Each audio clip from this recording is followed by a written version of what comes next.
Hey everyone, welcome back to today's video. For those of you who do not know me, my name is Roy and I just happen to have spastic diplegia cerebral palsy.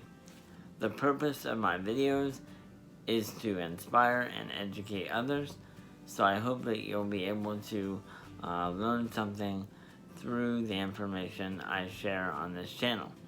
If you like what you see, please help out by giving the video a thumbs up, leaving a comment, and subscribing to the channel.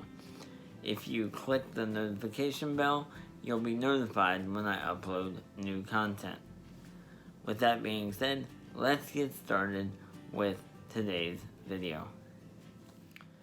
Today's video is geared towards individuals who may be at risk for a fall.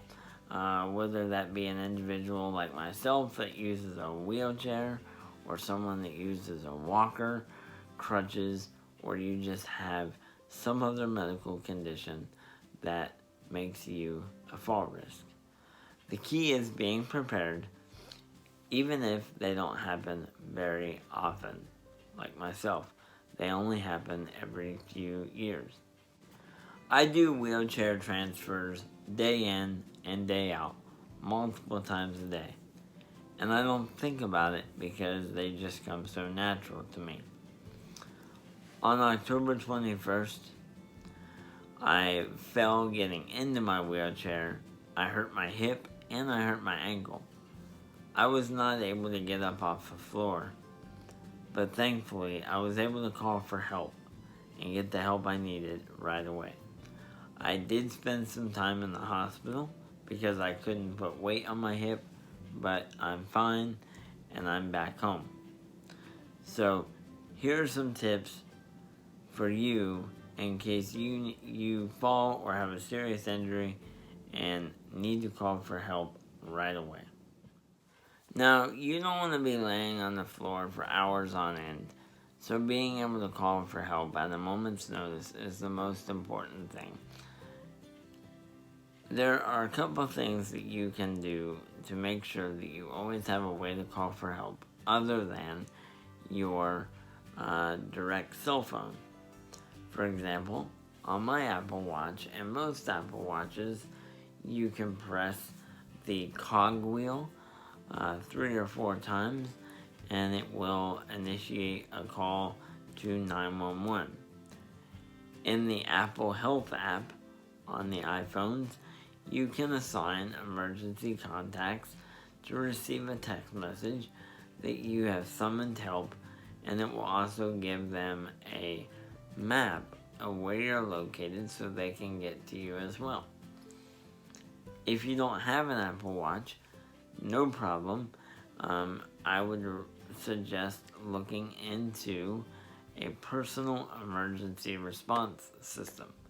Now, these do have a subscription fee, but you can check with your insurance company because some insurance companies do cover personal emergency response systems. Now, it goes around your neck or your wrist, and then you push it, and it goes to a emergency response center, which then has your name, all your contact information, usually your medical history and emergency contacts. And then they can ask you, do you need, what kind of help do you need? And then they can help you from there. I personally have the PERS system that works outside the home, so they have my GPS location. But there are different types. You can Google them, or the company I use currently is called CST Link to Life. Again, CST Link to Life. I will link to them in the description box as well.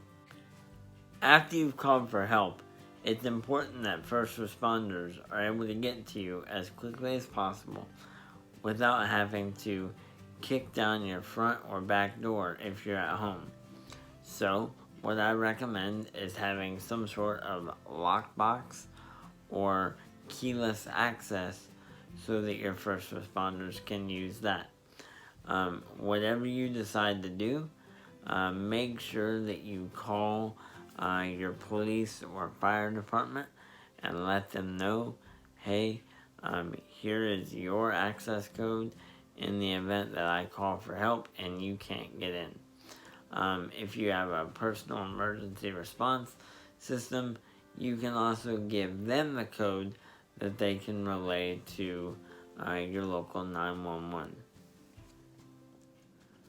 One last suggestion I have for you is to have a list of important information available for the first responders when they arrive to assist you.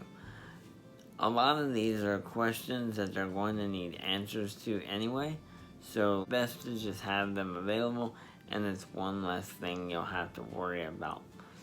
On this list, I would include emergency contacts, medications, food and drug allergies, doctors' names and phone numbers, and any other important information you think it would be important for them to have to provide you the best possible care.